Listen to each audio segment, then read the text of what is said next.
السلام علیکم ورحمۃ اللہ۔ ناظرین، پیش خدمت ہے وہ واقعات جن سے نبی صلی اللہ علیہ وآلہ وسلم کی نبوت کی ابتدا ہوئی۔ سچے خوابوں کا آنا۔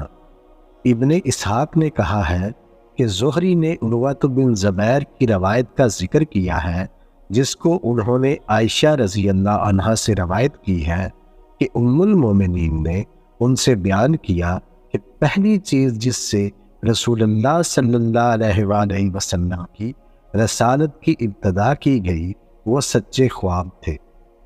جب اللہ تعالیٰ نے آپ کی بزرگی کا اظہار اور آپ کے ذریعے بندوں پر رحمت نازل کرنا چاہی تو رسول اللہ صلی اللہ علیہ وسلم نیند میں جو خواب دیکھتے وہ صبح صادق کی طرح ظاہر ہوتے۔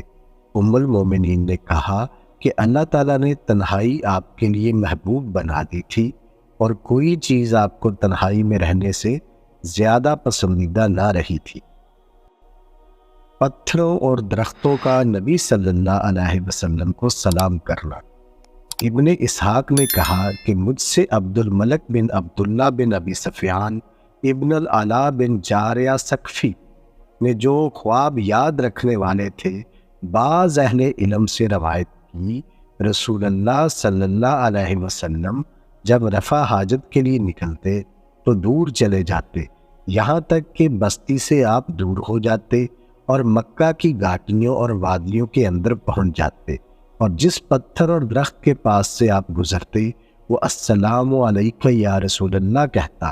راوی نے کہا کہ رسول اللہ صلی اللہ علیہ وسلم اپنے داہنے بائیں اور پیچھے توجہ فرماتے، درختوں اور پتھروں کے سوا کسی کو نہ دیکھتے، غرض اس حالت پر آپ اتنی مدت تک رہے جس مدت تک اللہ تعالیٰ نے چاہا۔